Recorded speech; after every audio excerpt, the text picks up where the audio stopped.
Go. Okay. Hello, everyone. We should be live.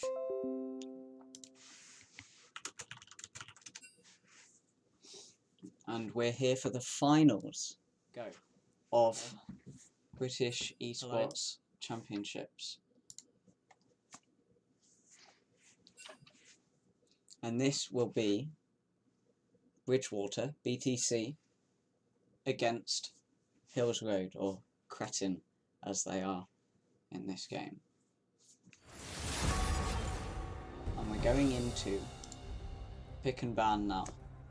Hills Road versus BTC. Now, we saw BTC play last week. As they, What were some of the signature picks ADFB. we saw in that last game? Do you remember, Dargan? I remember. Wow, we definitely saw that Vayne, which didn't really do much in the laning phase, but I think enabled the DPS to come out to win Bridgewater that game. And Yeah, I it was also definitely think, a close game, and the Vayne did a lot later on to bring it back for Bridgewater. The other pick was the Nasus. I don't really think it was the Nasus. I think the Annie mids definitely had a lot of pressure.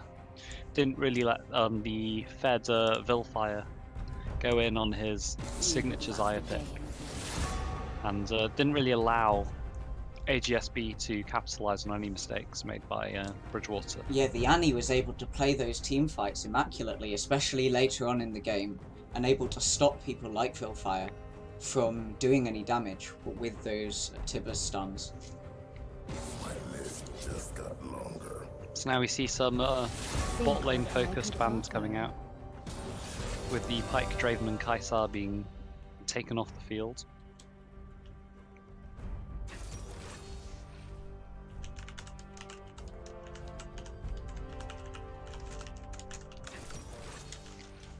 And and we see the Victor coming out for the side of Cretn.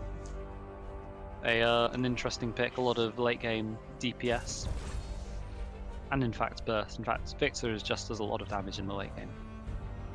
Correct me if I'm wrong here, but did we not see an Echo jungle last time from Bridgewater? I do believe we did. I think we did. And so we know that they're proficient at the pick. We know that they can play the champion. I would say the Echo is probably one of the weakest members of Bridgewater last week. So you want to see more from the Echo in this game? Yes, I want to see Echo making more intelligent all-ins, more maybe get some good engages in team fights with his AoE stun on the W, and maybe get some big damage with the R.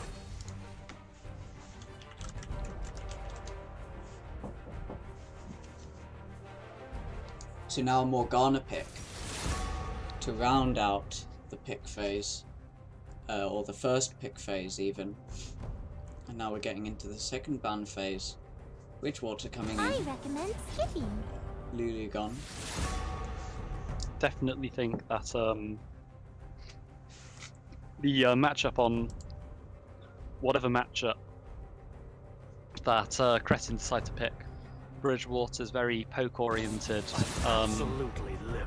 very poke oriented. In fact, comp will be able to win that lane as long as they play well enough. Because with the Morgana landing the Q and the Caitlyn launching her traps underneath the rooted target, you can get a lot of damage in the early game.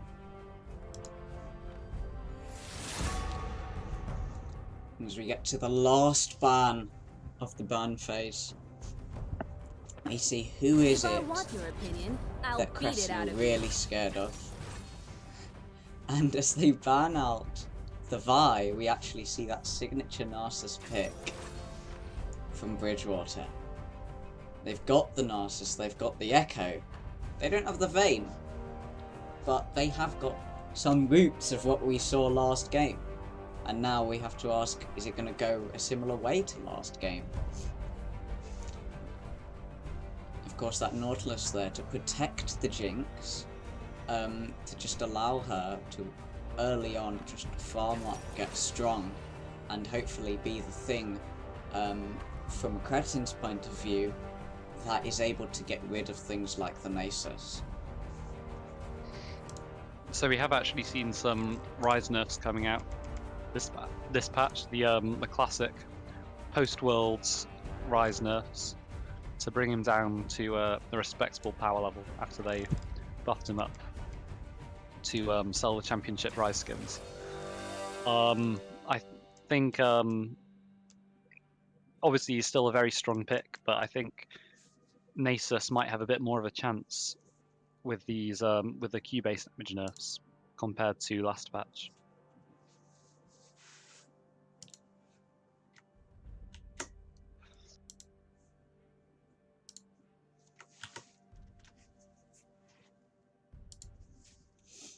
So how are we seeing these particular lanes going? We're looking at a Caitlyn Morgana, which is such a good synergizing lane.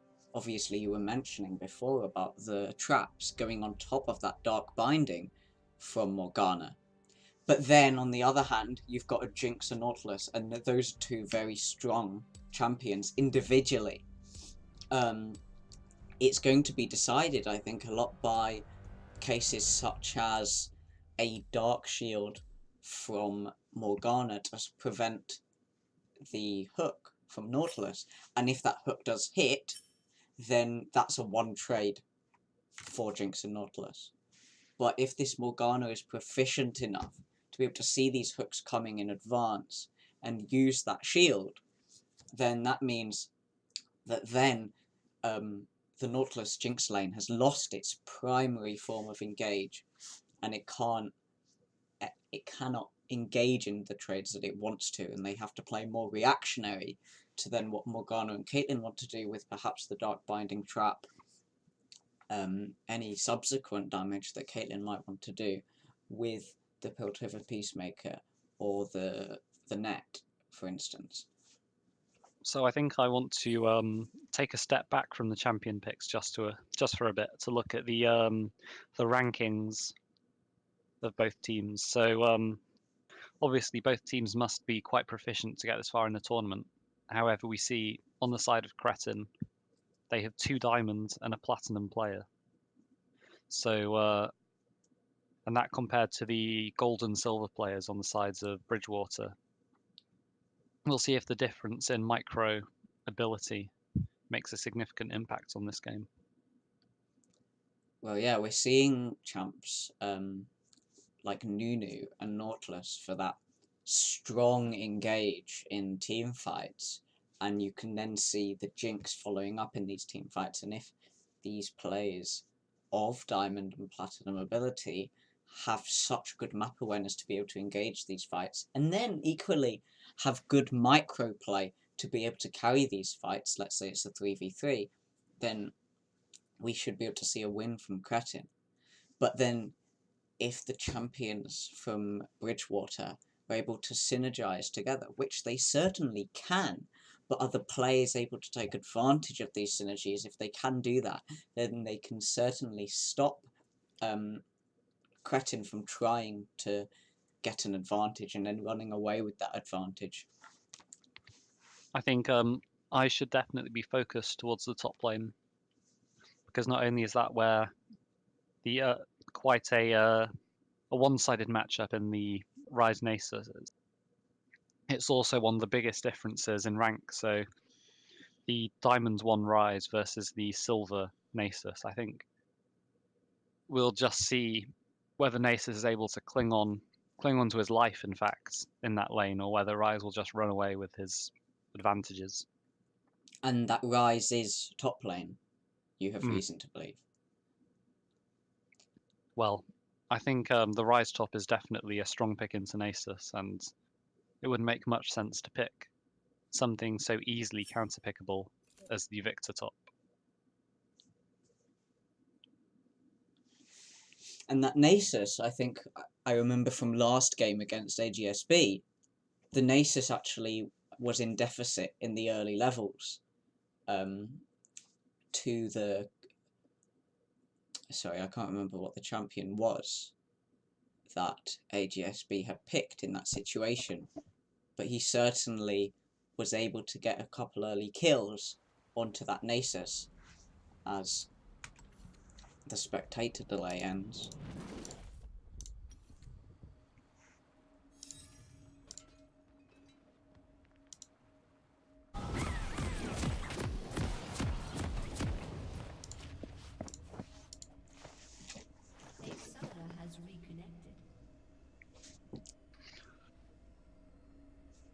And so yeah, it's about whether, does that show us what might happen in this game? Is this Nasus then perhaps going to die a few times early, as we saw him do in the last game? Although, then last game later on, we saw the classic Nasus thing of suddenly he's a lot stronger than you anticipate him, and suddenly he's able to carry these team fights.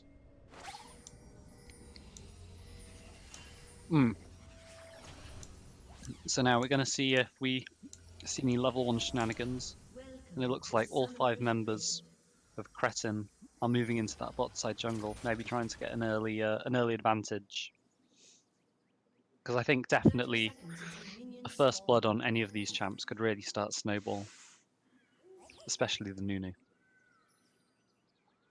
Now they're getting into this bush. This could spell disaster for Bridgewater as Caitlyn is caught up by the Rise, and then Rise. A dark binding from Morgana will stop him from going any further.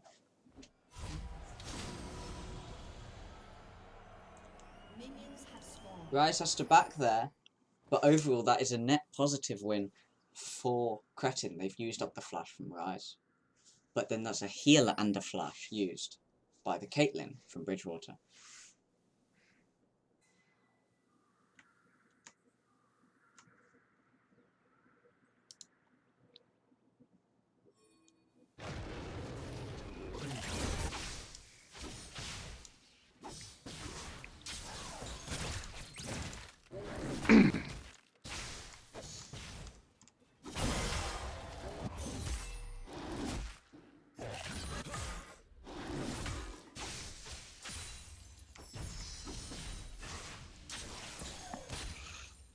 So, some just early farming, very early laning phase.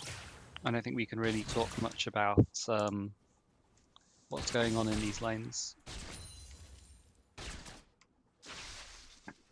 So we see the very standard jungle paths coming out from both sides.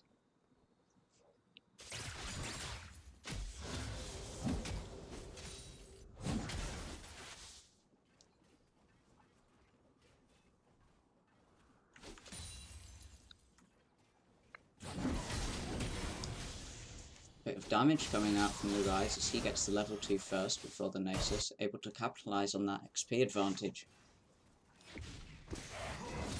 And we should be seeing a lot of that in these early levels in this top lane.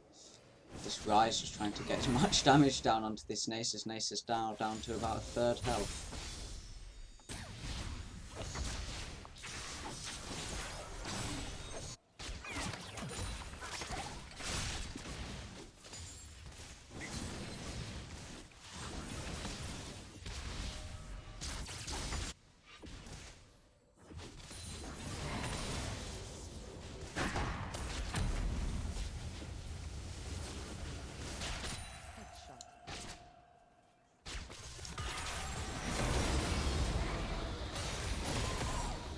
Rise now in a spot of trouble.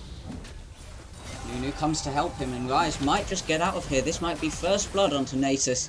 First blood goes down now. Echo looking for a return kill, but Echo now in a tough spot with Nunu. Trying to chase him down here. Gets knocked up by the snowball from Nunu. But a stun onto Nunu will mean that Echo's not dead yet. Victor coming up to help will secure the kill, and that is a second kill for Cretn.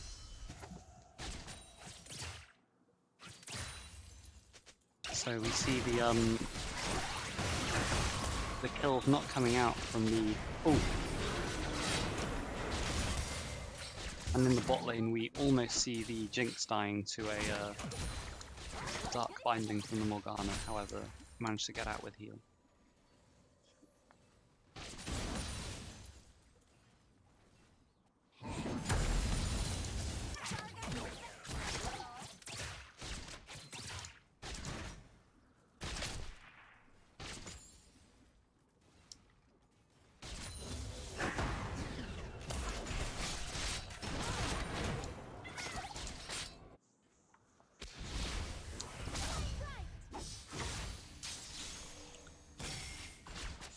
minutes in, we've seen 3 kills. Still nothing in the bot lane. They're just farming up. That we saw a bit of a trade beforehand. But so far we've seen all the action in the top side of the map. As we see more trading coming out from this Rise player. You needed attempts to do a gank. However, the excellent ward by the Nasus kept him safe.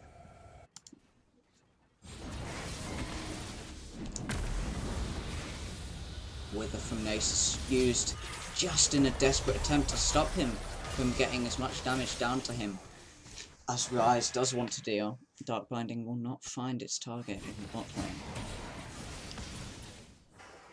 Nasus, very low health. Nasus will definitely be playing with fire if he attempts to stay under this turret.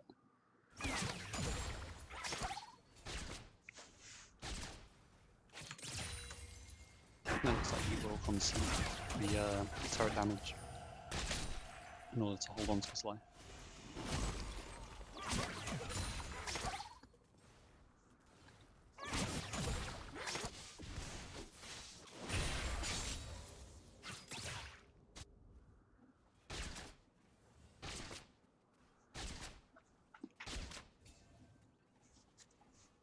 So it looks like after those early kills, the game has stabilised somewhat. Everyone's just sitting in their lanes and farming.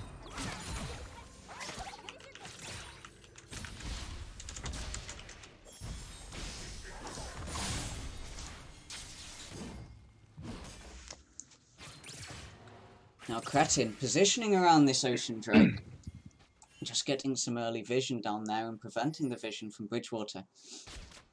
Caitlyn and Morgana are quite happy to go upward and check what's going on from those Nautilus and Jinx.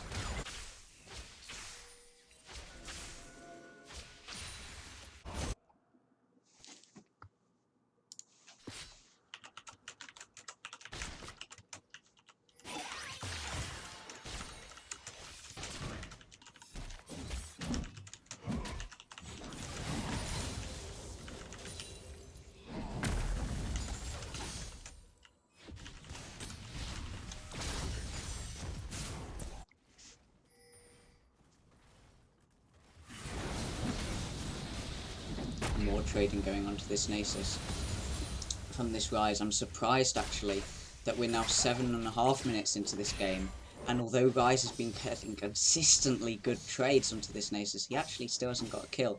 But the advantages he's been making in these trades is reflected in the massive CS differential between the two players. That is 56 on the Rise, now 57 to 18 on the Nasus. That's not exactly something that the Nasus would be proud of in this situation.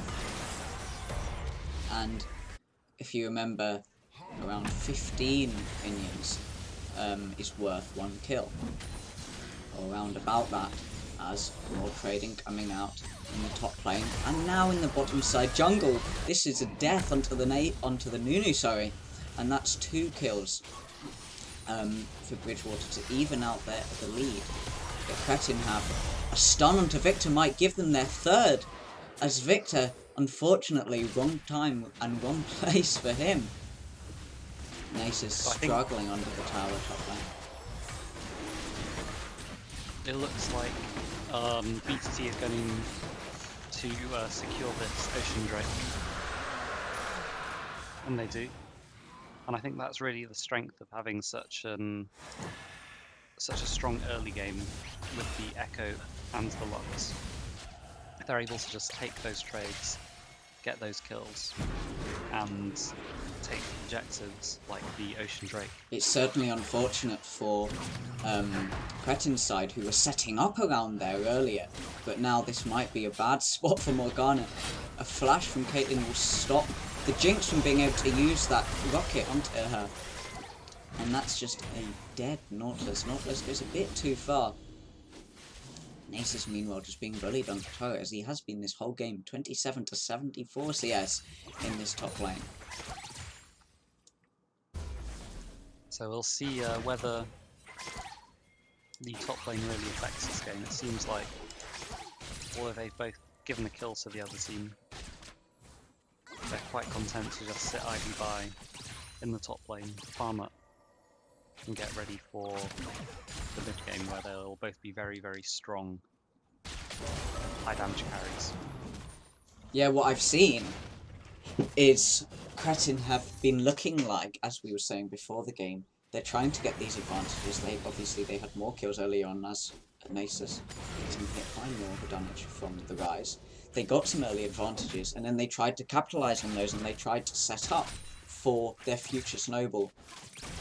But obviously with that bot side jungle play we just saw from Bridgewater, they turned that on its head by getting those 2 kills that they needed to, equalising and then getting an advantage on the kills side of things. And then they got the Ocean Drake that we'd just seen a few minutes earlier Cretn tried to set up around. And so for Cretn, that has to feel really bad, because they've just lost some of the advantages they were trying to build for themselves. And for Bridgewater, it's good for them that they're able to stop any kind of snowballing that Cretn might want to be doing. I think, as well as looking at the kills, it's important to look at the total goal for both teams. A flash forward to the Nautilus, but the Dark Binding stops him from being able to walk any forward than that. And now the Caitlyn ult leaves Jinx at just a bit of health. A kill from the Tormented Soil from Morgana, and the Piltover Peacemaker secures a second kill in the bot lane, and suddenly, all over the map, kills for Bridgewater as Lux secures a solo kill onto the Victor. And top lane we see the Echo and Nasus securing a kill onto the Rise, and that's 4 more kills for Bridgewater to take them to 8-2.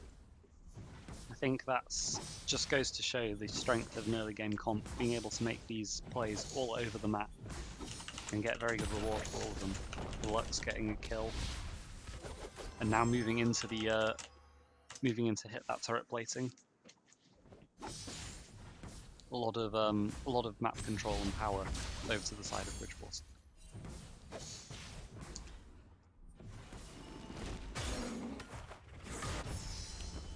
It's Nunu trying to gank the Lux.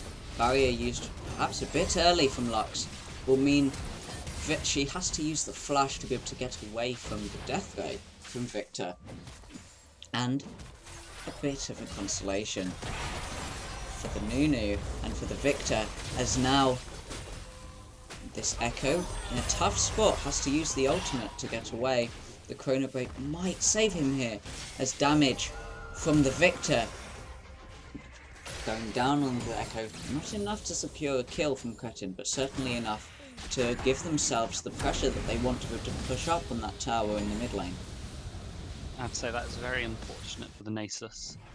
Although his Q animation started, it got cancelled. I don't know whether that was by the Nasus moving away, by the Echo moving away, or by the Nunu just making a small mechanical misplay.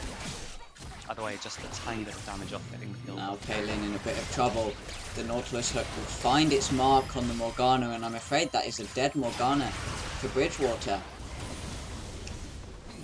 As now Cretn trying to gain some of the leads that they had earlier. It's certainly a shame for this top lane that's almost been able to get kills on Nasus so many times and then unable to, partly because of the Echo arriving top so much. And also, well done to this Nasus for making sure that he's not able to be killed, as Caitlyn now in a tough spot. That's just going to be an easy kill for Jinx, and equally this might be an easy kill from Rise, as unfortunately his overload is sidestepped by the Nasus. So even though we saw the very quick Nunu now finding the Echo, hit up by the Dark Binding and the Tormented Soil, and now not going to be stunned by the W from Echo. Going to take that to his scuffler. Unfortunate for Nautilus, unable to find the hook that he wanted to.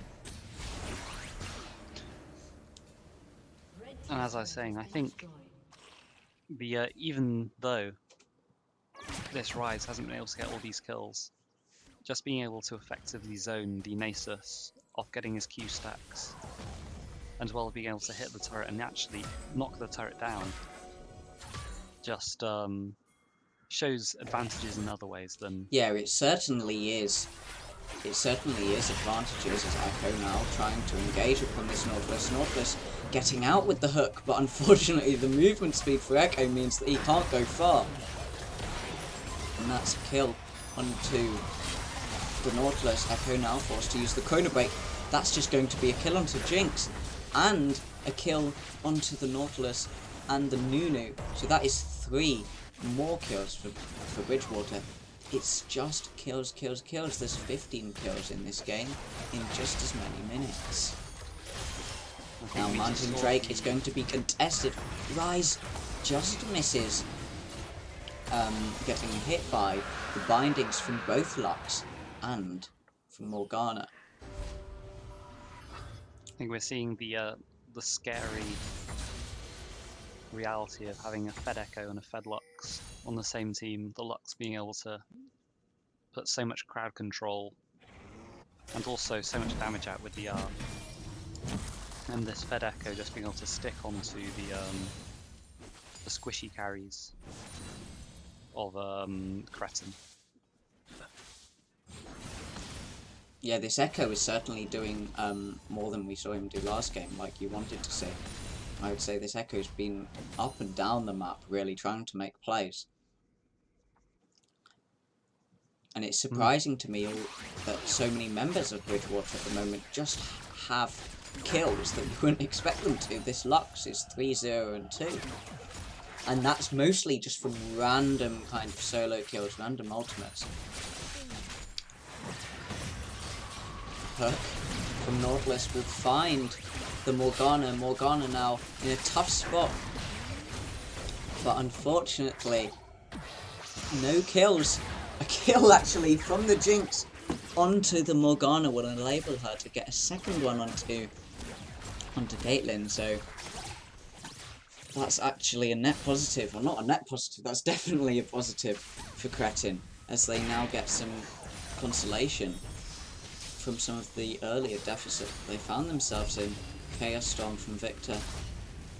Probably not going to kill Lux in this situation, but certainly there was intention to do so there. Now Nace is going to find the Rise. Now I'm wondering who has more damage. Both of these players think that they have some damage with them to be able to fight this. The Rise, though, running away, is able to use the Overload and the Rune Prism. And actually, it's the Nasus that wins out this. Rise now 0-3 and 1, although he does have 150 CS to the 80 of Nasus, so it's not the case simply that Rise is much weaker than Nasus. As I was saying, I think this game perfectly shows how much CS can matter, and despite Cretn being down a serious number of kills and objectives, they still managed to be ahead in this gold battle. They still managed to have better items on the carry. Jinx just sniped out by the ult from Lux there, and now the ultimate from Morgana, unable to find anyone. Morgana might just be dead to Victor here. That is the death ray to seal the deal there, and so is Caitlyn. Caitlyn and Morgana just in a long place there, a bit out of position. It will mean that they get taken down, and that's now 8 kills for Cretn. See the Nunu and the Nautilus taking down this Rift Herald, maybe trying to get the mid-tier 1 turret and gain a lot of map control. The Lux just checking whether she can do anything to this Herald, obviously nowhere near the right health to allow her the steal.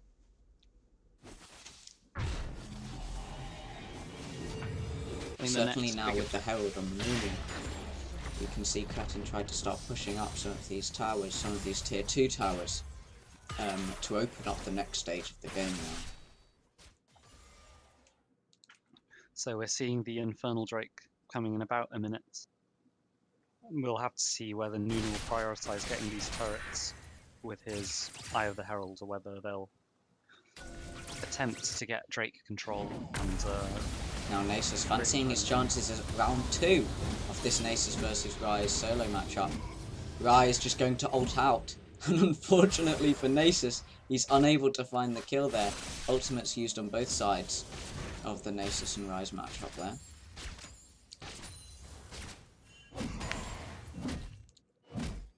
Nasus still just trying to stack up that Kayn.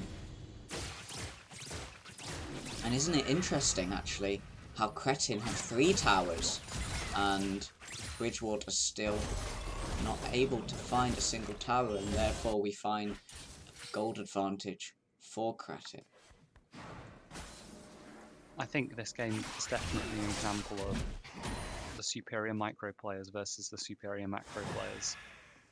Because although the side of Cretn have been able to win these, well, if we ignore the top lane, they've been able to win these lane battles. They also keep consistently getting out macroed. As we see the Nautilus get rooted. Now a contested Infernal Drake.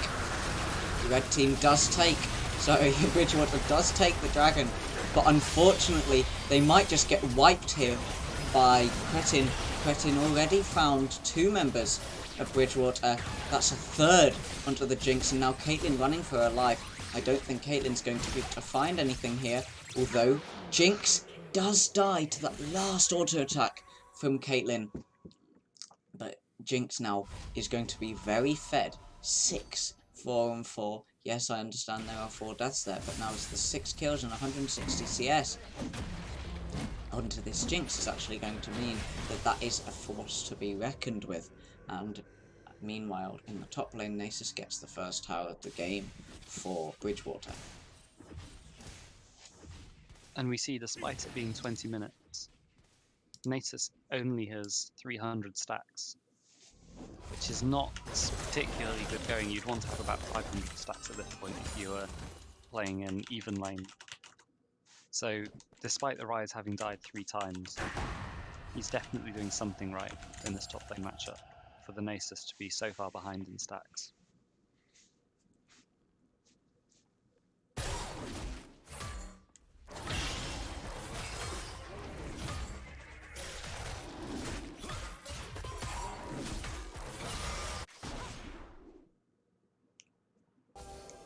So, we see the Nautilus just clearing vision. But he gets caught up by the Lux and by the Caitlyn. He's going to come out on just a bit of health. Jinx trying to get some return damage onto the Lux. Lux forced to run away. But as we were saying, Jinx now very fair. Jinx can do some damage. He's not going to get hit by the light binding. Meaning hit by the dark binding from Morgana. Rise is now here to try and help out. Is not going to find anyone, neither is the light binding from Lux. And we're just seeing this kind of playing around in the mid lane. People throwing out abilities, not really finding much. Although now we say that the dark binding is going to find Nautilus. And now that is the first kill of this kind of ARAM section of the game that we're seeing here. Jinx trying to return some fire. Nasus now found the 2nd turret in the bot lane for Bridgewater. A lot of Rise damage coming out into the Caitlyn. Tries to prevent a push from Bridgewater in this mid lane. And we see the Lux just getting dark blind. Nasus here now. Very strong and very healthy. Although Victor is trying to have a word about that. It stops him from going any further and saves the life of his Rise. It looks like the story of this game is already going to be who can deal with the defender. Nasus now walking up. Unfortunately for him, that's just going to be him dying there. He walked a bit too far up. As I said, he didn't really care. He just walked up.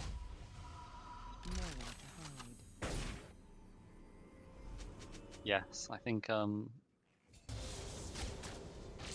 both teams have definitely made some questionable macro decisions at this point. and I think we can look ahead to see whether the teams will be able to really punish these. For example, the Nautilus being very overzealous, as well as this Nasus just staying back and hitting that turret with no real care for the enemy team. Will these kinds of mistakes win us, well, win either team the game, or will we see a much more focused team game plan later on? Now Ryze has escorted a top lane wave to that tier 2 turret, and now Nasus sent to deal with that. And also Lux means that Cretn can set up around this bot side jungle. Ryze trying to do as much damage as he can, but will get caught up by the Lux, and that results in him dying.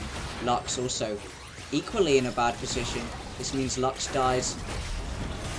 Echo forced to use the chrono break. And now this is turning into a very messy fight. Very messy as Jinx flashes forward, very greedy, looking for the kill, and Caitlyn does find the kill, but equally, Jinx then dies. That is very, very greedy. This could be the Infernal Drake take now for Bridgewater, as Nunu and Nautilus on the other side. A lot of damage dealt onto this Nunu and Nautilus. This might just be a kill from Echo. Nautilus forced to run away, and this will be the Infernal Drake take for Bridgewater. His first game of the series against the Infernal Soul. So what does the Infernal Soul mean for this game? Well, just means more damage in these fights, really. You can imagine the explosions that the things like the Caitlyn and the Morgana are able to get down with their poke, equally the Lux. Stop these Cretn players from trying to initiate fights. You can already see so much damage going on when a fight hasn't even started, simply because of this soul. I think another thing to think about with this Infernal Soul is the amount of wave clear we give. A Wither down onto Ryze will seal his fate there. Nothing really he can do there. As soon as that Wither went on him from the Nasus, he knew that that was him. Done there.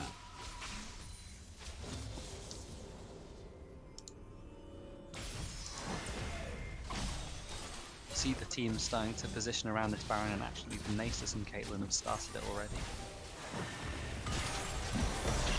Echo has smite ready. Baron now down to 2,000 health. The Lux just secures it with the ultimate. And now the fight has begun. 2 kills already from Bridgewater. Nunu trying to do something with this ultimate, unable to find a kill. Although Nautilus is, but Nautilus will be taken down by the Caitlyn there. And that is an ace onto Cretn from Bridgewater, as they now look to escort this half-size minion wave down to this tier 2 mid lane tower. I think Bridgewater are definitely in a very commanding position now in this game, with the Infernal Soul and the Baron buff. Although sadly the Nasus with a slightly questionable teleport gets stopped by the empowered W of the Ryze.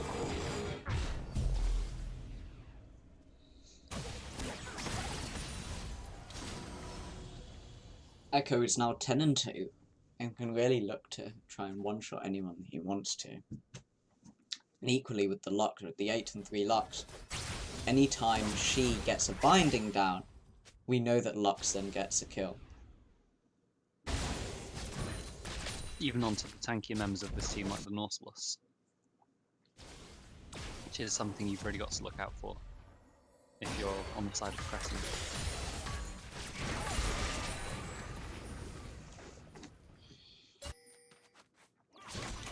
Well, the Nautilus has perhaps made a mistake by not buying that much ML in this situation.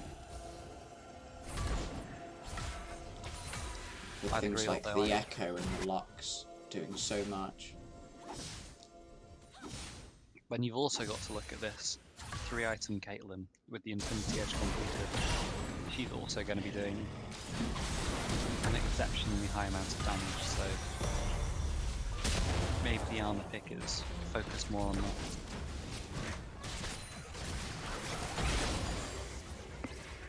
Bridgewater now running into this top side with Baron empowered minions. Jinx is able to proficiently clear out this wave though, much faster than Bridgewater perhaps would have hoped. And it means that the push from Bridgewater is kind of halted there in the top lane. Morgana now perhaps in a bad position. 3 members of Bridgewater, along with the Rise ult coming to try and stop this Morgana. I'm afraid for this Morgana she might be dead as Sonya's popped. And Nace is now in a bad position. This is just going to be 2 deaths from Bridgewater as they are now knocking onto the base, of Cretn here. Lux hooked up by Nautilus. That's just going to be an easy double kill from Victor. So They get the inhibitor, but equally that's an ace from Cretn. Aragon, would you say that this was a worthwhile trade for the side of Bridgewater? I would say so, seeing as though neither Baron or Elder are up. If they were up, then you can imagine Cretn going ahead and trying to get Baron. But I think that here, Cretn can only look to really get 1 turret and they have to walk back because now members of Bridgewater are going to start coming back and they don't have a wave here. I don't think this is necessarily a good idea, but actually the temperament base, that Nunu ult stops the Nunu from dying. I don't think they're able to get in here though. So it's still positive. It's still positive for Bridgewater. They get the inhibitor and Cretn are unable to get that. They were a bit greedy trying to get that inhibitor turret actually, and that could have went really wrong. It's quite lucky that it didn't. So we see the Elder Dragon coming up in about 15 seconds. I think now will really be a case of who can win this fight, and then who will be able to win the next fights with the very strong member, well, with the member from the losing team only having 80% of their health due to the Elder Dragon buff. Nunu trying to see if he can get the steal. Oh, that was close. That was quite close, but now the Elder buff combined with the Infernal Dragon Soul for Bridgewater will mean that this is going to be very tough for Cretn to do anything. It'll really have to be a miracle play for when we see the pause coming out.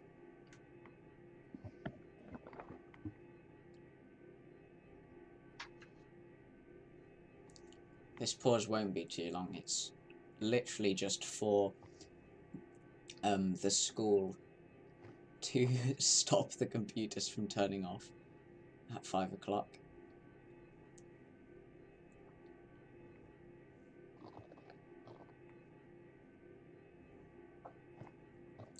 And now the unpause coming out.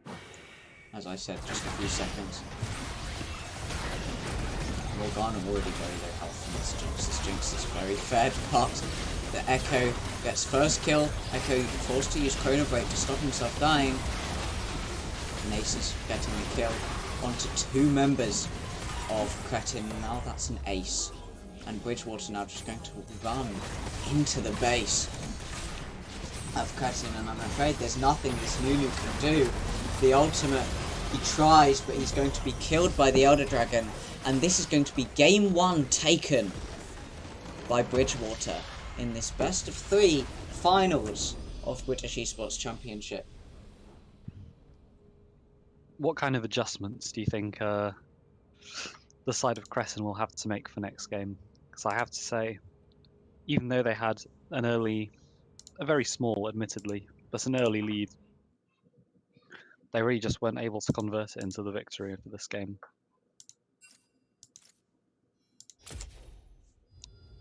You see, they got the 3 early turrets, but that was about the only significant lead they had in this whole game. In fact, we see the damage dealt by the players such as the Nunu and the Nautilus wasn't really significant, and nor was there, well, I suppose you could call it a utility with the knockups. They weren't really able to allow this Jinx to pump as much damage out as possible, or this Rise. So I really think for next game, we'll want to see maybe a heal and shield supports coming out to really support this Fed, well, this skillful player in the bot lane. What do you think?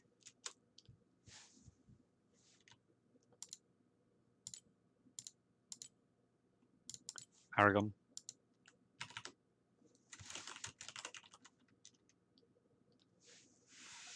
Oh my god. Repeat that.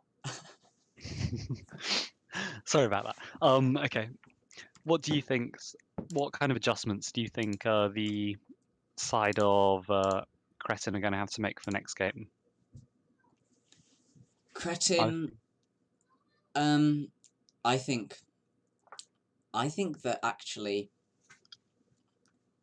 the Rise, whilst it was like getting so much gold early, I didn't feel like he actually had an impact on the game. He got those turrets, and he actually obviously had a lot of gold.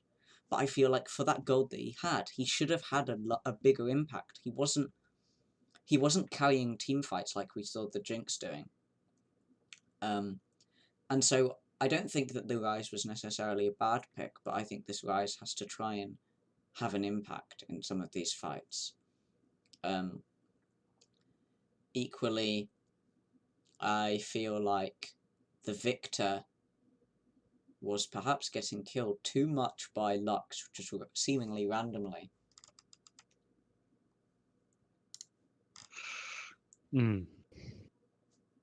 Yeah, this Victor, even though they had the early advantage, those fights around Scuttle early on weren't really beneficial. I think the Victor would have been better if he just stayed put, farmed up, and got ready for the late game where he can pump out that damage.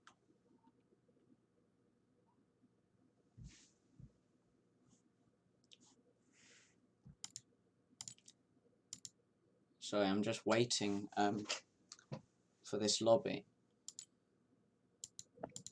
so that we can get into game 2 of this finals.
Oh, is it Vilfire?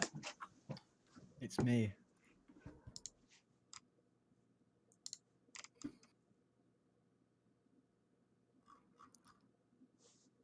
Right. Oh, the lobby is up. I'll join. Is there a space? I'm checking now.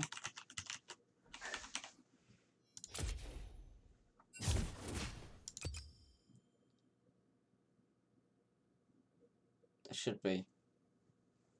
Right.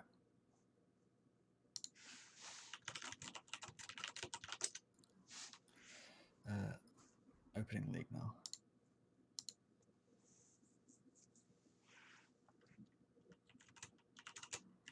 Right, so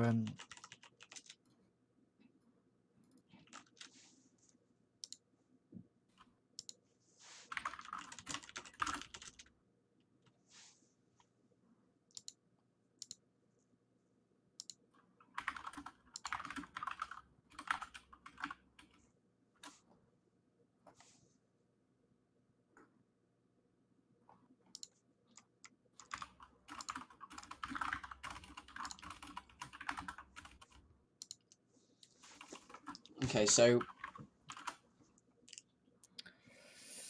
Dargon has left, so Vilfire's come to a place. I'm the replacement yet.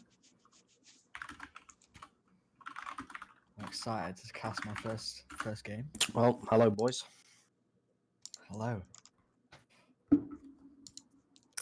And so is Ewan Murray, the LOL's 69. I'm a bit confused what's actually happening because I'm in like 2 tabs of Discord that are both in casters right now. Wait, hold on. Alright, I'm gonna. I don't think Ewan Murray realises that he's live. Yeah, I don't Alright, think that he should have does. fixed it. Right. Join custom. Is the lobby up? The lobby is up, I can invite you. Right, thanks. Actually, Do they have 2 casters as well? Their school. BTC haven't loaded up yet. Okay. I mean, like, I can just watch it off Will's thing.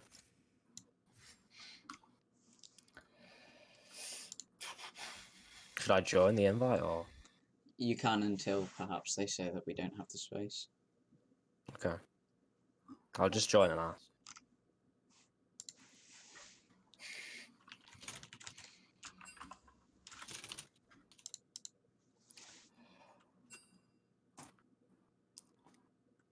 so there's a lot of top lane difference in the early part of last game with the Rise and the Nasus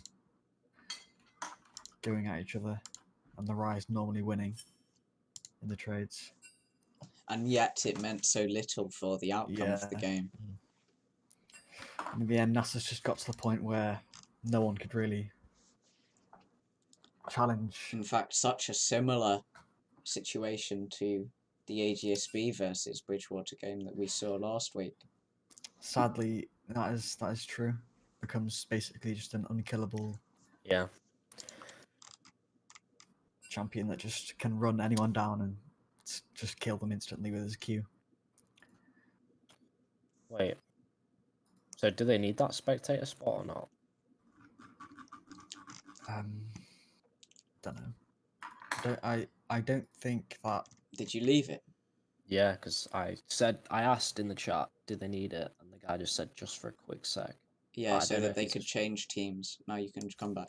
Okay, send me the invite. Well, My client's broken. okay. But Oh, yeah, nice. Aragons, send me the invite. It actually won't let me invite you for some reason. Get one of them to join spectator, and then it will. Oh, actually, hold on. One of them needs to leave, then I join spec, and then they need to rejoin back, if that makes sense. Because it won't let me join a full lobby. Yeah.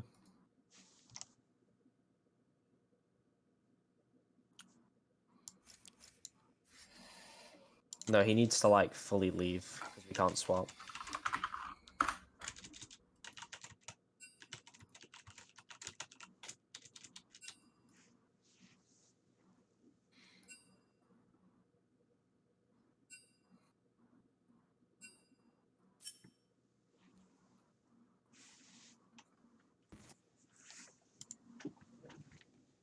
can Yeah. stop watching this on your stream now. Will.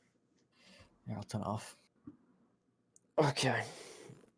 Yeah, the thing, I don't know why they'd want to pick a Rise against Nasus, because obviously Rise can't really pressure him that much, so you're kind of just letting a Nasus just get really strong. Mm. Like, Well, the that's- BT scene was like a good mix of like late game and like mid game, but they didn't really have much early game, so you'd assume that Hills Road would go for an early game team, but the only early game they Yeah. sort of had was Nunu. And the Jinx and the Victor, if given enough time, probably could have carried that game. But the Drake lead and just the gold lead from BTC. Just Yeah, meant they I could was just only end the watching game. like the final 10 minutes though. So I don't really know what happened early game. Well, early game, Rise got a massive lead over Nasus. Surprisingly. Really? Okay. Yeah. Yeah, it was like 7 CS lead. The Nasus was on like 9 CS at 10 minutes or something like that. Jesus. Well, not What was he probably- just farming not that bad, or bad. was he just getting like? No, he was constantly at like 100 HP, just under his tower, while the Rise sort of just attacked him constantly with his overload and the bouncy thing. I don't know what it's called. And the Echo and the Lux were sort of just owned the bot side river and took all the Drakes and had just all the control there. The only good aspects of the early game for Hills Road were the Rise and some occasional kills in the bot lane. Yeah, Will, you need to put your stream back on. Alright, okay.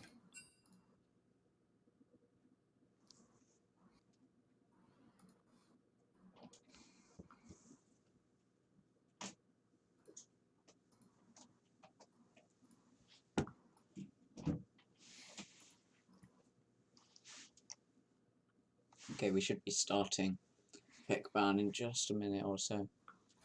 Yeah, I think they need that guy to join.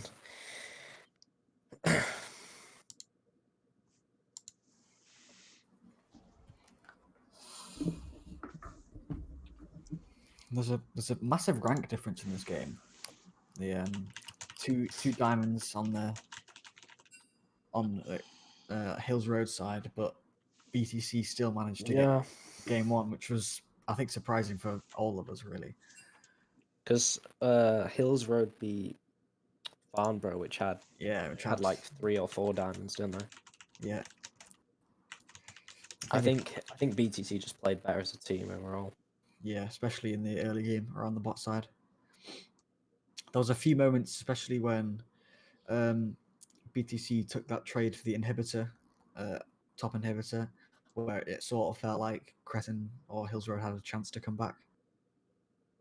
And Yeah, because were obviously coming when BTC played against us, they didn't really focus around the bot side at all. They just focused a lot Yeah. around top side. So It maybe certainly felt like Bridgewater, from seeing this game and from seeing the last game against AGSB, Bridgewater were really good as a team and working as a team, rather than similarly to the AGSB game you saw in the last game here, the members of Cretn kind of working individually to try and get a one-up, but they weren't working as a team in the way that you saw Bridgewater working as a team, with that Echo running up and down the map and getting things done, pretty much. Yeah, and especially I think Echo's interaction with Lux, they had a lot of ganks mid lane, a lot of Drake plays. Yeah, they basically played the same team comp they played against us. As they had their Nasus top, they had the Echo jungle, they had sort of a mage mid lane. Obviously, they had Annie against us. This time they had Lux, which arguably is actually a better pick for the team comp they're trying to go. And then obviously they had a mage bot lane as well, because they had Karma. Now they have a Morgana, one that's arguably an even better pick. I don't know what they played Vayne against us. I'm not sure what ADC they were playing last game, but they have quite a strong team comp. Whereas the team comp of the other team wasn't. It didn't really feel like a proper team comp.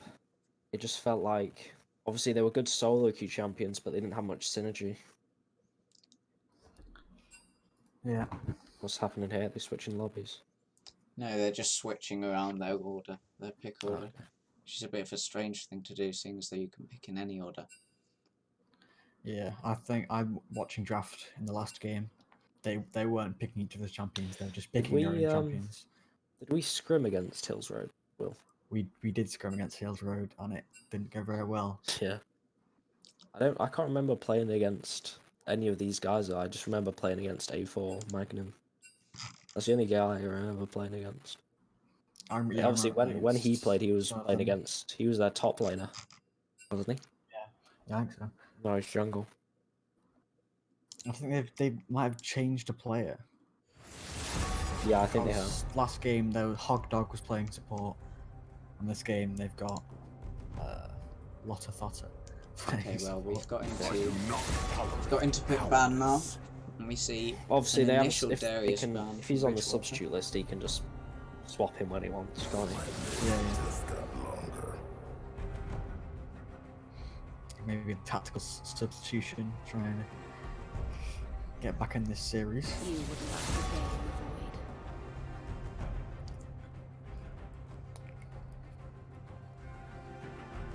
I'm surprised they've not put a Jinx ban out, that they banned Cretn instead of Jinx. From what I've seen from the ADC from Hills Road, from when we scrimmed against them, and from their few games that I've seen from them, the ADC always plays Jinx and always does relatively well on Jinx. Yeah, we've just seen his Jinx play, and Jinx was definitely the scariest member of the team in last game. You would say it's Ryze, but the Ryze did so little compared to the Jinx. Yeah.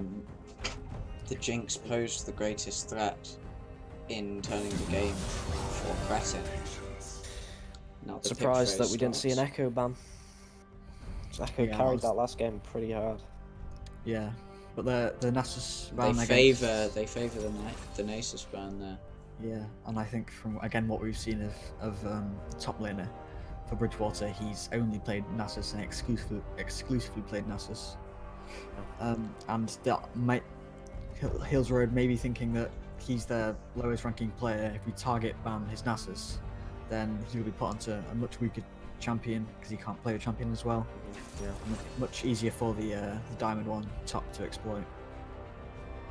Well, your stream is lagging pretty hard, by the way. The stream on the Oh yeah. AGSP is actually a little bit faster for me right now, even though obviously there's still a delay. Now we're going to see that signature echo from Quantum. And the Morgana that they had so much success with in that last game. We might have to see a Caitlyn ban in this next ban phase from Cretn, unless they want that Caitlyn Morgana to go through again.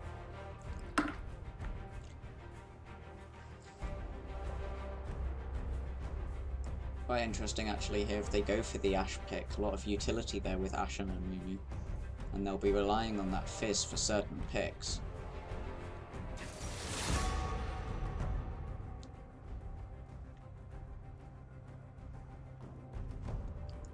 And I'm surprised they've not picked up the Jinx here.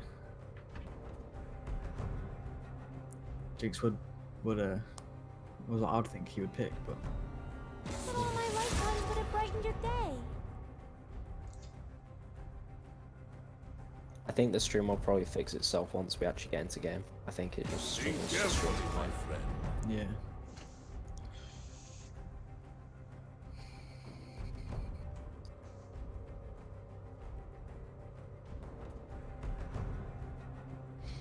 And a Lux ban.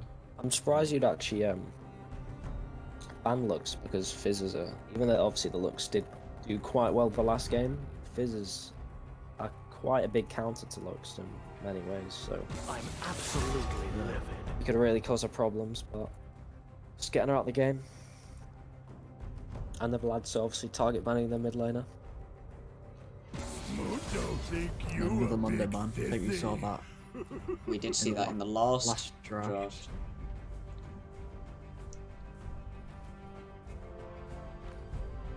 I'm quite interested to see what the top laner for Bridgewater will pick, because we've only seen him play Nasus.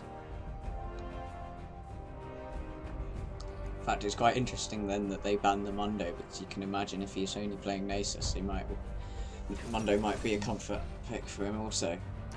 That's a Trundle pick for Mordekaiser. This might be actually for the top laner of Bridgewater.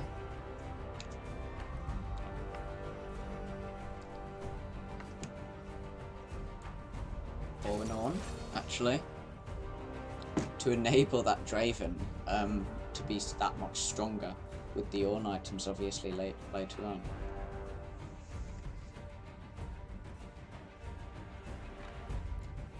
And a Ziggs pick mid against the Fizz.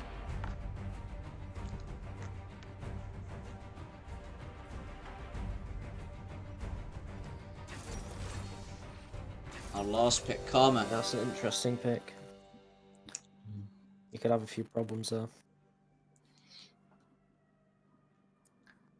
See, I feel like, again, Cretn's team doesn't have great synergy. Yeah. Yeah, it doesn't really. If that Amumu uses his ultimate, I can't see the follow-up that Cretn want to use there. There's not much follow-up there if Amumu was able to get an ultimate off. That Fizz really only wants to target 1 or 2 people at a time. I'd say this time their team's has a lot better early game though, which obviously when we played against BTC was arguably their weakest point of the game. Like firstly with their team comp, and secondly, well, obviously with that Draven, yes. Yeah, the Draven will help them out there. And there's pair with the Morgana as well. But they still have a relatively strong late game. Yeah. With the Ziggs and the Ornn items. Yeah, I think if Cretn can't end this game before 30 minutes, I'd say BTC are just going to outscale them. And it's really hard at that point for Cretn to win a 5v5 based on, firstly, the itemization of BTC is just going to be stronger, obviously with the Ornn, and their team fighting on BTC. Obviously, they have the Ornn ult, the Ziggs ult. Echo's going to be able to get in and one-shot the Ashe. Yeah. It's going to be pretty difficult. And the only damage, the sustained damage source from Cretn is the Ashe. The Fizz will be able to one-shot and burst down one of the carries, but other than that, there's limited sustained damage from the side of Cretn. Yeah. But Trundle could really punish this on early. If we see Trundle get a couple of kills, he could really carry the mid game.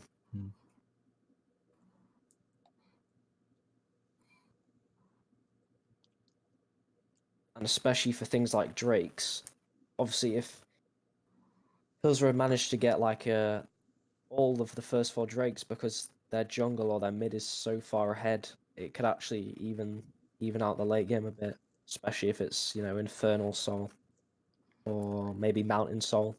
Yeah, Mountain Soul would be good for Cretn, I think, because of the tankiness of the Trundle and the Amumu. I think it would limit a lot of Echo's damage. Ashe might be able to survive the one shot if she has the Mountain Soul. Yeah. Because that Echo was, when he played against us, it was just so oppressive with just dealing with it. Obviously, he's got a lot of escapes and he can just get in and out so easily. I think Echo and Draven are the junglers and the ADC's most played champions as well. So there's quite a lot of comfort pick on the side of Bridgewater. And they're the 2 carries that we're going to expect to see for Bridgewater in this case. Yeah. I can't see this Ziggs getting too fed, but I can suddenly see Echo and Draven trying to get as many kills as they want to really early on, as we saw in that last game with the Echo going 10-2. It does seem like the mid laner of BTC does like these long range mages. I mean, Annie, Lux, Ziggs, but I would think against a Fizz especially, you would change it up. It's very hard for Ziggs to survive the level 6 burst of a Fizz, especially if the Fizz is able to dodge his bombs constantly. Yeah, that's why That's what I'm thinking. I can't imagine this Zig's able to get any solo kills really early on. If that's going to be more for some of the later on fights that he might want to do. So that there is at least some kind of poke damage from the back for Bridgewater. Which, to be honest, Cretn are lacking in. They don't really have much far away or ranged damage in some of these fights, because most of the damage is going to be coming from that initial Amumu ult and then the Trundle and the Fizz. There's some interesting runes on the Draven going Conqueror.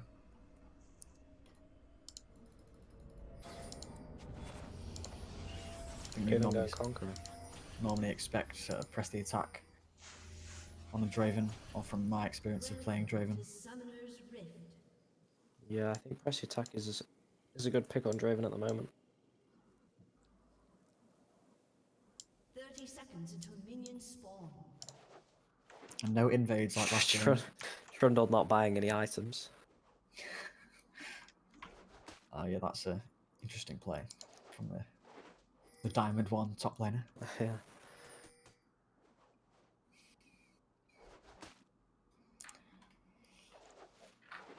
Yeah, so no invades like last game. It's just a relatively normal. Yeah, obviously both first teams few defending. minutes. Yeah.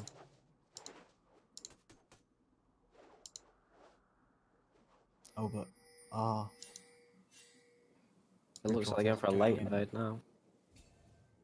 Just getting some vision down. Getting vision, yeah.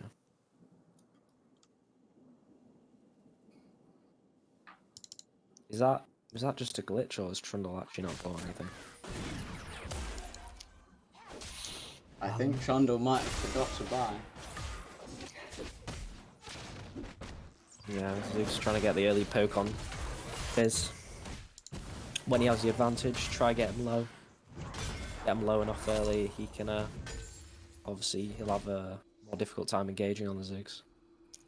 And both the bot laners are arriving relatively late for lane. I think Yeah.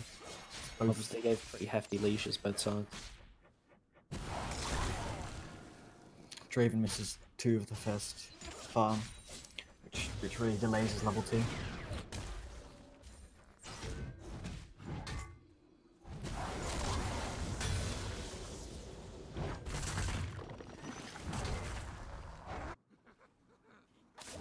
Trundle might actually have a few problems with this Ornette, especially as he's taking Corrupting Potion. And he doesn't have any items himself. Yeah, this Trundle forgot to buy items. Trundle is traditionally an anti-tank champion. Yeah. I presume he'd normally take Doran's Blade in this matchup. Yeah, he'd want to get as much damage as down to this Ornn as possible, because to be honest, Ornn is the one champion that this Trundle is here for. Yeah. And obviously the Ornn going for sustain with the Corrupting Potion over tankiness with the Doran Shield. Well, the reason he does that obviously is because of that passive that he can build. He can build the Doran Shield anyway if he wants to. You can't buy a Corrupting Potion. I feel like I personally would take the Doran Shield just because I feel that Trundle early damage is here actually in a level long 3. trade. The Trundle pillar will stop Ornn from being able to get away so quickly, and now that's first blood from Trundle onto Ornn at 3 minutes 30 in the game. That was a good pillar of ice from Trundle actually. Yeah. He zoned the Ornn, so his only real route to flash was still in range of the Amumu. Was where the Amumu was about to bandage toss. Good discipline to save his bandage toss as well. And that's allowed Trundle to buy the Tiamat. Tiamat instantly. That's first back and TP back to lane without really losing any farm. Just under 4 minutes. Perhaps it was a tactical in to not buy anything. Yeah. The Amumu actually backing as well and getting amplifying tome. Looks like he's going to go for Runic Echoes. Which is a damagey mini build. We see Fizz Well, jumping onto the Ziggs. Ziggs forced to use barrier there. I'm not really sure why he used it, seeing as though Fizz had stopped attacking him. Now Trundle still trying to kill this Ornn. Ornn, one last auto attack from Trundle will allow Trundle that second kill of the game onto Ornn. I think the top lane difference is showing much. What's paying off much more for the top laner this game than it did last game. He's getting some kills in the big Now goal we lead. might see a kill from this Fizz onto the Ziggs. Ziggs trying to bite off a bit more than he can chew here in Echo. Perhaps didn't shoot far enough with that W. Will mean that Karma and Ash are able to get out back to safety. This is what I was talking about though, obviously getting ahead with this top laner and the mid laner early. This is their win condition, obviously. They know they're probably not going to win a late game fight. They have to get ahead early. They have to punish them. And they're 5 minutes in, already on 3 kills. They're doing a good job here.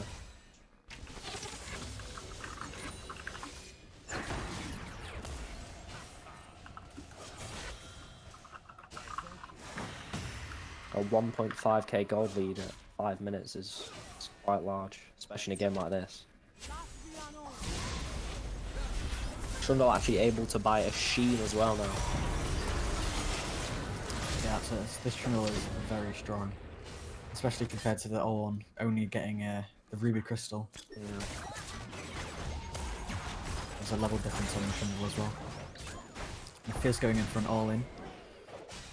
I don't know if he's gonna have to damage, or maybe he does. Yeah. And the solo lanes of Bridgewater. Really, Both 2-0. yeah. I think the best, if I was playing on here, the best tactic is to just attempt to freeze the wave under your tower. Like, Trundle's got Tiamat. Obviously, it's harder, so you can break freezes like that easier. But one advantage you have is that with a Tiamat, he's going to naturally push into your tower, which allows the Echo to obviously have a lot more pressure. Trundle's going to have to ward. He's going to have to buy those control wards. But the other issue is I think he's so far ahead at this point. An early game Echo, if he comes top, Trundle could just 2v1, I think. Yeah, especially with the Trundle and the tanky Ornn. Get that extra stats. See, Ornn had a good freeze there. Obviously, breaking it's probably not the best idea. Pushing straight back into Trundle. And a good Trundle pillar. Ult on the flash to Jesus. secure the kill. That's a lot of damage there from the Trundle early game.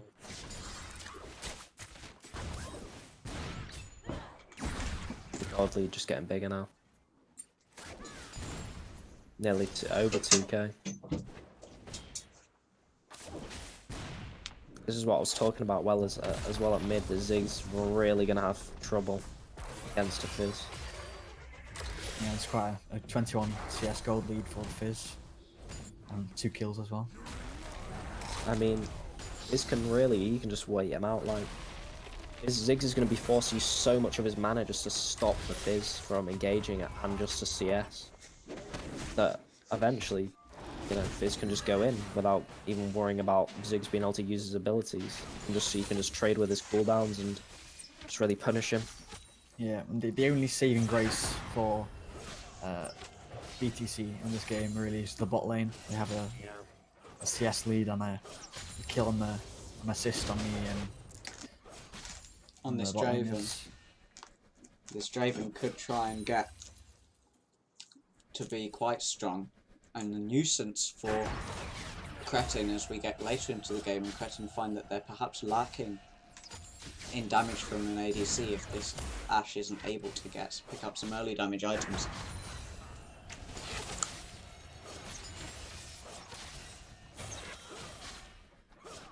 I think arguably the Ashe is more there as utility than damage. They have Absolutely. a lot more damage than needed. The Ashe arrow is really going to come in useful in team fights, being able to stun up a key member of BTC. As I was saying before though, because so much of Cretn's damage comes from melee users, such as the Fizz and the Trundle, if they find themselves in fights when they're really needing someone ranged, they might struggle, seeing as though this Ashe will be lacking in the damage department. Yeah, that could be true. I think mainly the Amumu and the Ashe was The there Six to... now in a bit of trouble. Might die to this Fizz as Fizz gets the kill, flashes away. Now Echo trying to get a return kill to this Fizz. Fizz next to the blast cone will get hit back and killed by Echo. The E will not save him. Oh, and he fails the E over the wall. Not much Amumu could have done there, I think. That was a good engage from Echo. Very good engage.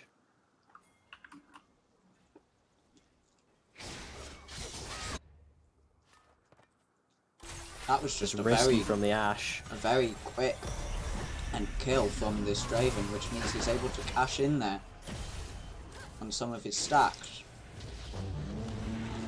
Now a fight coming out from this level 7 on, he doesn't get the return on the Ram there.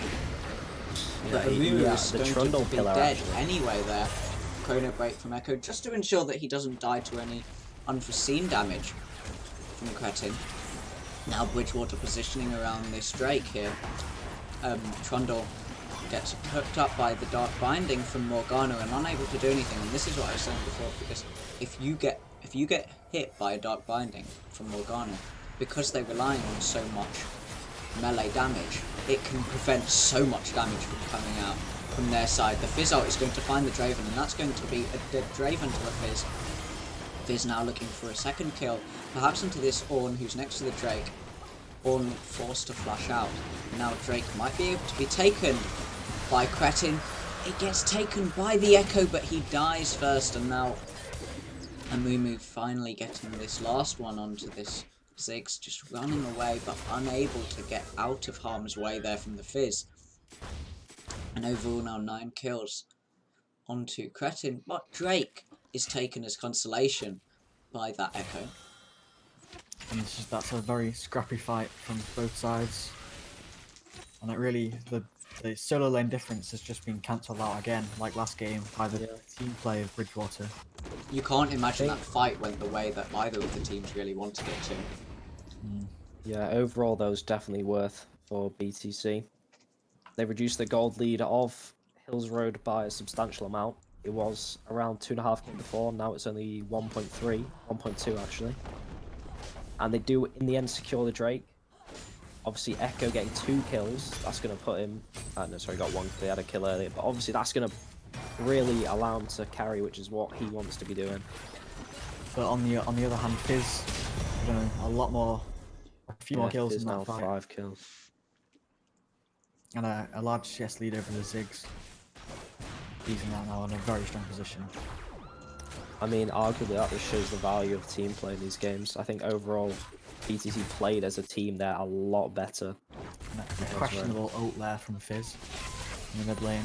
I think one of the biggest problems actually in that fight before was the failure of Ornn to be able to get the Ram off.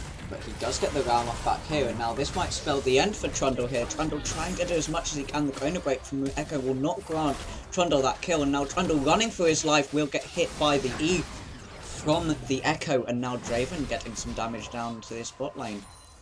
And that is a kill in the top lane. A very good point there. Yeah. It did look like Trundle was going to 2v1 at one point. You saw his lifesteal kick in. I think if Echo's ult was down there, he would have actually pulled off that 2v1. And he flashes the ult and it took him like he could get away.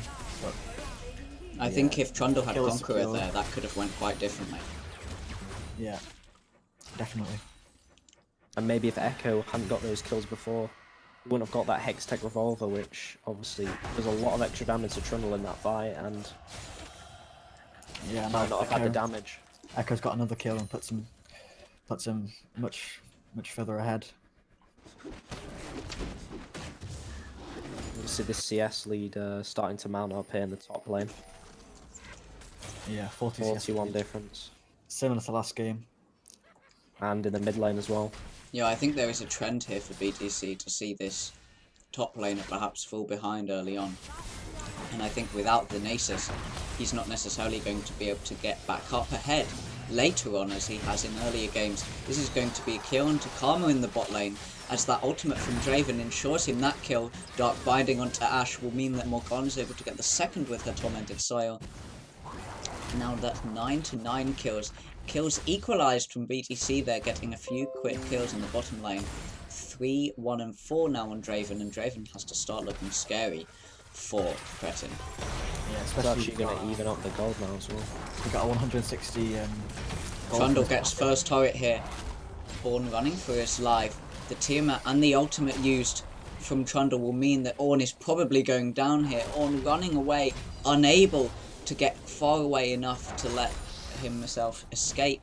And that is going to be a 4th kill for Trundle there, with also about double the CS of the Ornn. Trundle is a pretty terrifying split push champion to deal with. Especially with the Q. Yeah, And he could they're just gonna- get the inner tower, in the top tower now. I'd say the only person that could probably deal with him at this point is probably, you know, 2 champions, pretty much anyone combined with Echo. And the problem, you know, at that point becomes Trundle's going to be split pushing in the top side. Obviously, the main objective of the game is going to be in the bot side with the Drake, and Echo, you know, he can't be there, otherwise he risks losing an inhibitor. Which is, And that you know, leaves Trundle to sort of do whatever he wants in the top side and split push and just exert a lot of pressure onto the Ornn. you know, that one at this point I'd say probably can't stop Trundle's split push. Yeah. Just doesn't do enough damage to threaten him. I Trundle think will we are just forced to absorb his wonder damage. at this point why Bridgewater decided to pick up that Ornn and that Ziggs. The Ziggs was actually picked after that Fizz was picked, which I thought was quite interesting because you can't expect Ziggs to be able to win a lane against the Fizz. Yeah. And the Ornn, it feels like, is almost just, they didn't expect the Nasus to be banned, and then once the Nasus was banned, they just thought, oh, just pick any tank champion.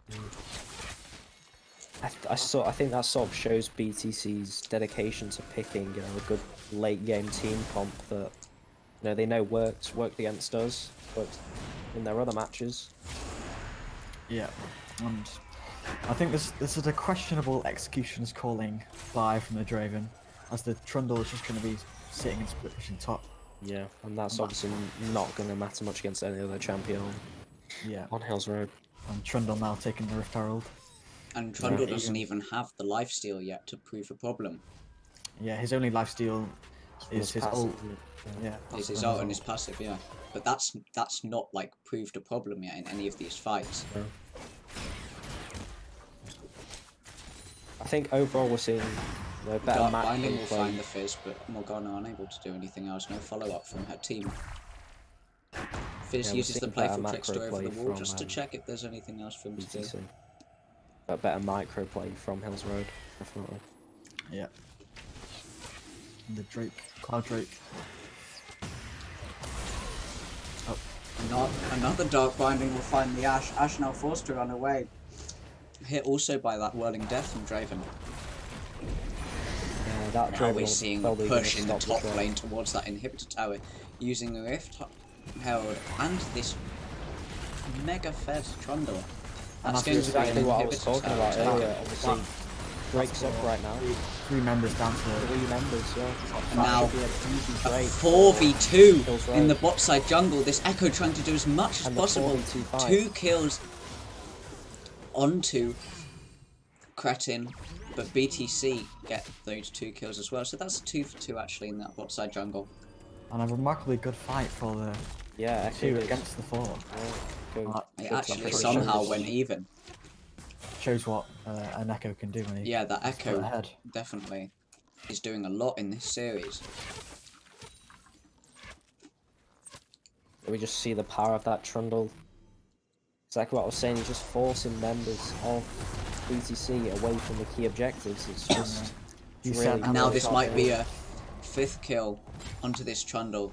Very easy for him to take down this Ornn, and there's not much the Ornn can do, as he gets slowed down by the Pillar of Ice from the Trundle.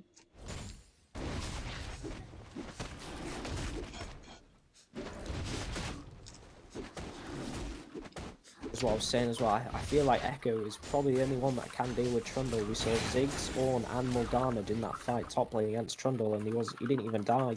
Just took the tower and got out.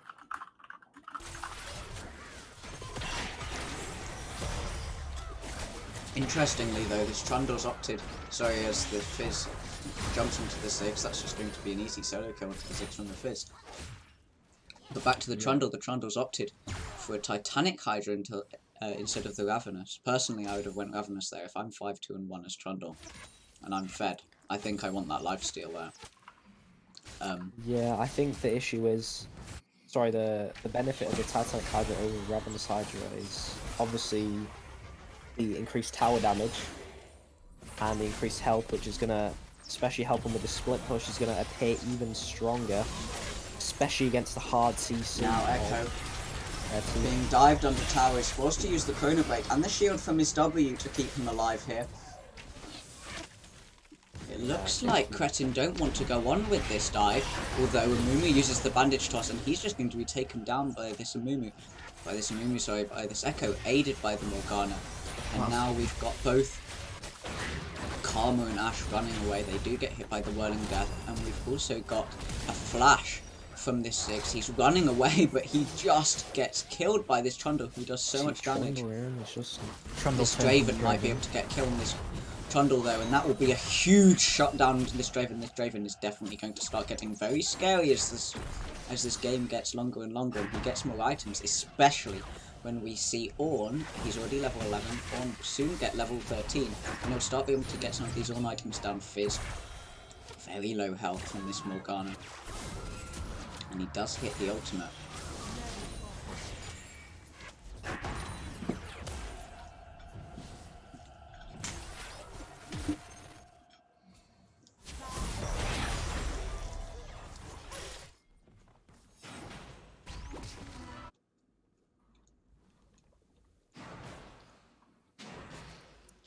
And a reset from the bot lane of Cretn.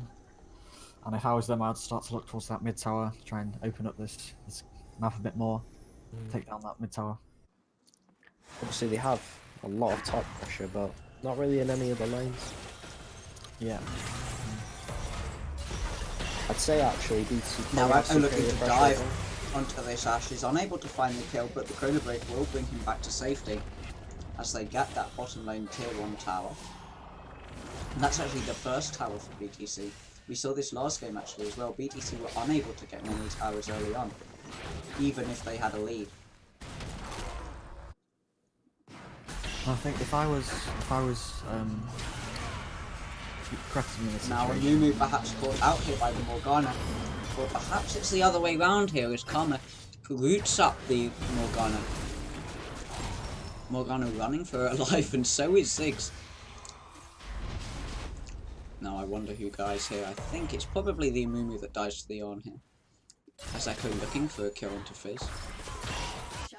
He does get it. But look where Trundle is again. yeah, this leaves Trundle open. No one from BTC gonna be able to deal with it. Ashe versus Ornn. This Ornn is going to get taken down. With the Echo. But equally, yes, perhaps an 0-6 Ornn, but top lane inhibitor. And Trundle TPing back to secure the Drake.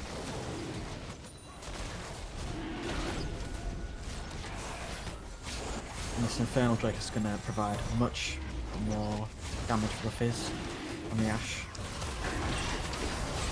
Blue team, actually, that is a steal from this Echo. This Echo is consistently nice doing steal, so well in these games, although as I say that, he jumps into 4 players.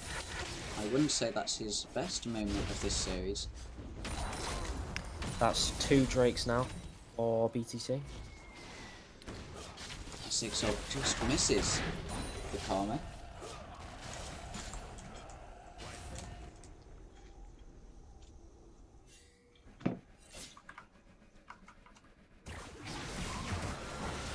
One thing we haven't talked much about though is obviously the vision on both sides.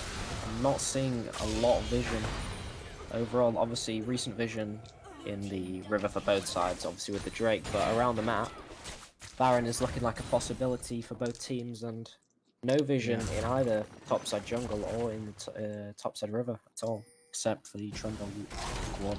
And as you were saying that, of course, a beautiful double kill from this Morgana to bring her up to 6-1 and 4. She actually does quite a bit of damage, especially with that Tormented Soil and its execute. And Trundle also taking that tier 1 turret. That's 4 towers now for Cretn, and this might be the 5th one, as Trundle does not care that he's taking turret aggro here. Yeah, he's just unstoppable, isn't he? Alright, I'm gonna have to head out. Enjoy the rest of the game. I can't really tell who's gonna win at this point.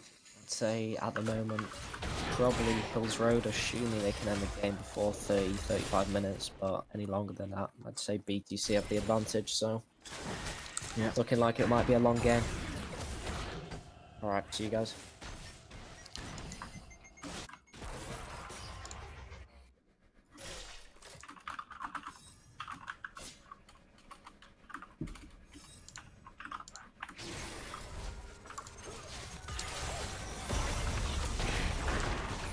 Fizzle is going to miss there. We've seen that twice from Chris already this game.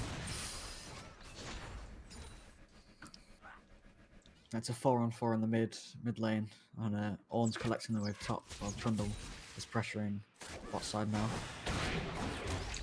But Echo and Draven are starting to roam down bot to try and answer this Trundle.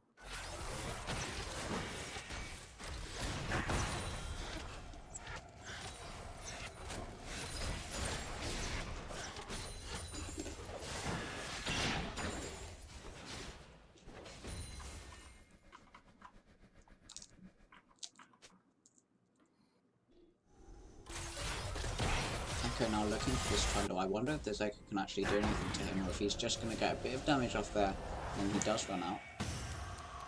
And the Super's top lane. You mean that Ziggs is going to have to back, and that might allow for Hills Road to the mid tower finally.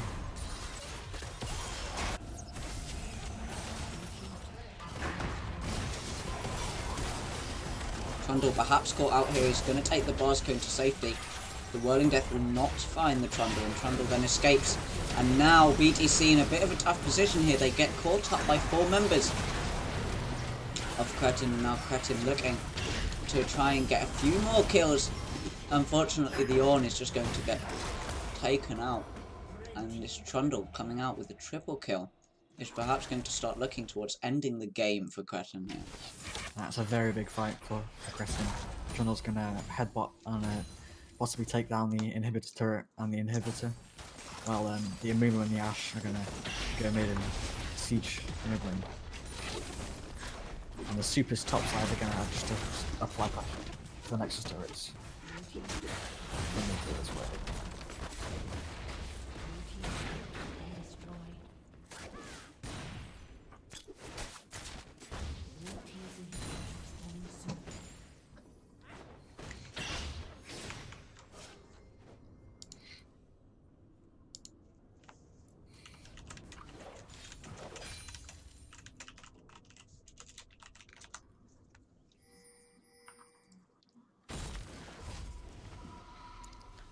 Yeah, a very large gold lead here for Cretn.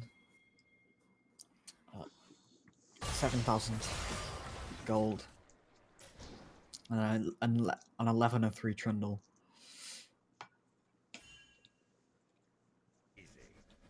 He's bought a dead man's plate. And, a few MR items, which will make him even harder to kill. Now this is another Inferno for BTC to start going over, and Fizz just instantly gets blown up, and Ashe might get blown up here as well. Chrono Break used by Echo to get himself back to safety, and now Trundle is in the middle of all members of Bridgewater. He gets killed, and Ziggs gets another kill into the Karma, and now Amumu into the middle of the 4 members, and he also gets taken down similarly as the Trundle, and now Bridgewater get an easy Inferno here. That was awful for Cretn, as they get 4 of their members killed. It was almost like whack-a-mole. They just kept running into the 4 members, or the whole team, really, of Bridgewater, and it was only the Ashe there on a bit of health at the end.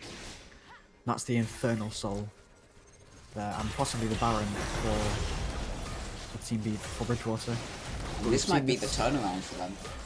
We've seen this Baron play before in their game against AGSB, which didn't go to plan. But this time it looks like they'll secure the Baron and the Infernal Soul, and that is just a massive turning point for Bridgewater. It was a 7k gold lead only a few minutes ago, and now it's just gone to a 2,000 gold lead. And obviously now we see that Draven Ornn item coming out. We're going to start seeing more Ornn items coming out for all the members of the team. Now, and at that point then, as you were saying before, Bridgewater can start getting quite strong.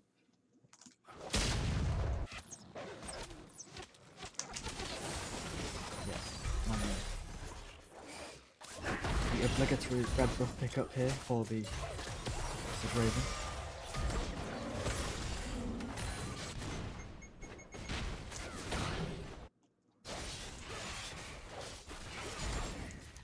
BTC are going for a 4-1.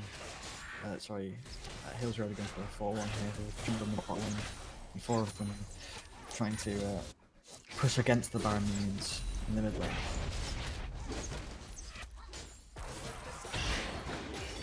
BTC now starting to split up.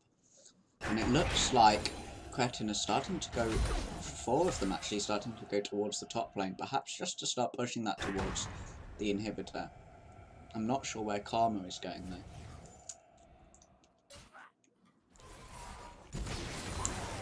Looks like she's just positioning around mid still in case a siege starts to happen.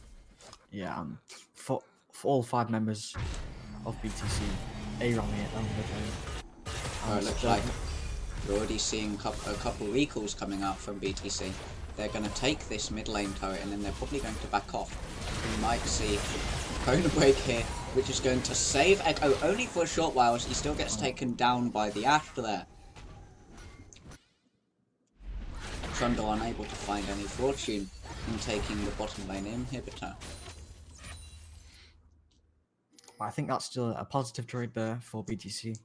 They got the mid lane turret and kill on the Karma for only the loss of the Echo.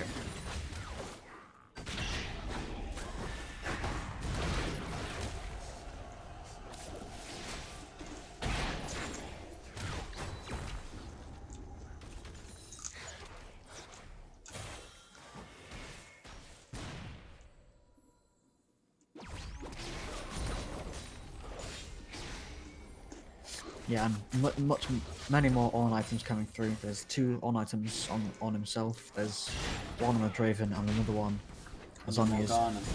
Morgana. And the Morgana is not a joke here. The Morgana is so strong.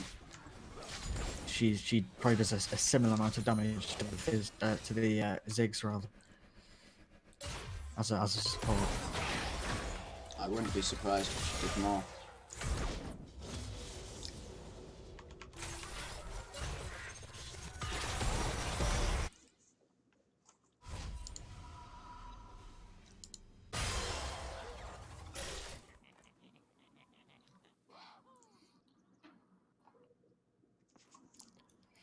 And Karma collecting the wave mid again. And a similar style again for Hills Road. With Trundle in the bot lane. Seems to be sort of a rinse and repeat.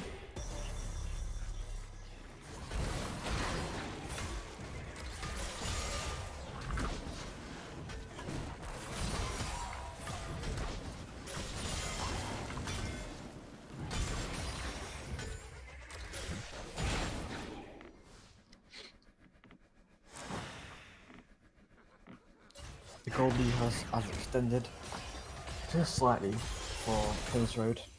Although it has consistently been around this kind of 3k mark. Yeah, with a few peaks.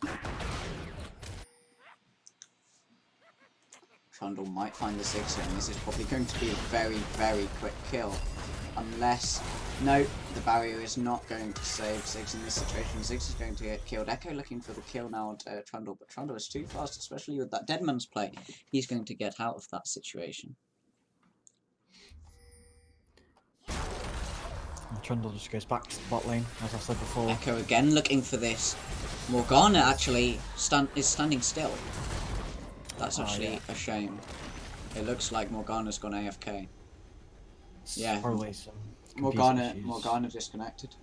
If Morgana hadn't have disconnected there, Trundle actually very, very likely could have been hit by a Dark Binding and Trundle could have died. Yeah. So I would say that's really unfortunate for Bridgewater there to have a disconnect. Because I thought that Morgana would get the Dark Binding down. And yeah, she probably would have, but instead, the Trundle stays alive. And now top lane inhibitor taken by Cretn, and they're going to start running into the base of Bridgewater with little that Bridgewater can do to stop them as they take this first Nexus turret. And the Fizz ult catches the Sonya start Morgana. So much damage actually done from this Echo though. This Echo might just team wipe here. Ashe is the last member to fall for Cretn, and the only Trundle remaining. As you can imagine, Bridgewater now looking to push up, perhaps even get an Elder here. Or the Baron that's spawning in 30 seconds. They are pinging the Elder, and Draven's starting it now. But the Trundle's TPing top, threatening to end the game. But with the Ravenans and the Ludens, this Sigs his wave clear. If he plays safe. The Trundle is just going straight for this Nexus tower. This might be quite bad for BTC if this Trundle. Oh. The Elder Drake comes in clutch there to stop the Trundle from being able to do anything. Although he does actually take the Nexus turret, which is quite bad for Bridgewater. But if now with the Elder buff, they can start looking towards the Baron. And with Trundle dead, there's not much split push power here. Uncontested Baron here. The Echo's got a 3-level lead on the Amumu. The smite should be relatively easy. And this is just a very, very strong Bridgewater now. For the first time in this game, I think, they have a very small gold lead. Uses his Bandit Thrust way too early. Although, Echo is forced to use Zhonya's in that situation. That was a very clutch smite from the Echo after going into the Zhonya's and then smiting just as he came out of Zhonya's to secure the Baron. And this could just be the inhibitor. Although with Trundle now coming back, I'm interested to see what he can do here to stop the efforts of Bridgewater, as Echo's still going in, doing so much damage. Double kill there. And the Echo Draven still walking up. He's confident in his ability to be able to get these kills when he wants to. And now this is the base being looked on by Bridgewater. They could be the finals champions here. They could win this. And now the Nexus being targeted, and that is going to be the base destroyed by Bridgewater. And that is going to be the finals of the British Esports Championships won by Bridgewater in this best of 3 series. And that was a very, very close game. And very well played from both of them.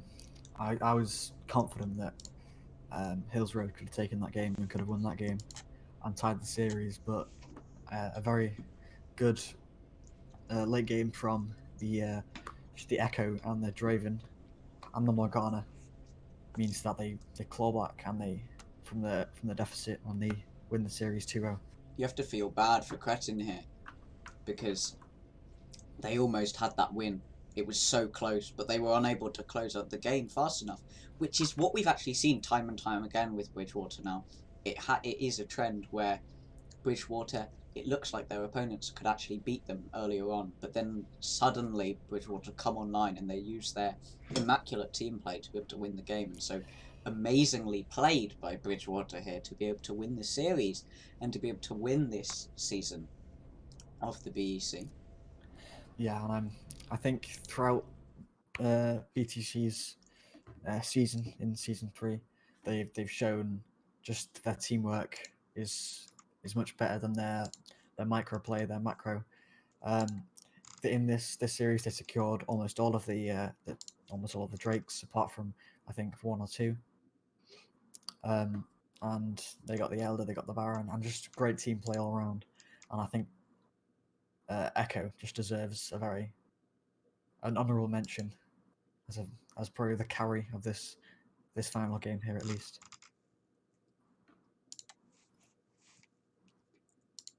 Okay, well, I think we can probably go offline now. Yeah, I think that's And so with that, that is it from me. It has been Aragon here on this Season 3 finals stream of British Esports Championship. It's also Vilfire here, and it was Dargon, obviously, in Game 1, and you and Murray here for a bit. So, on behalf of all of us,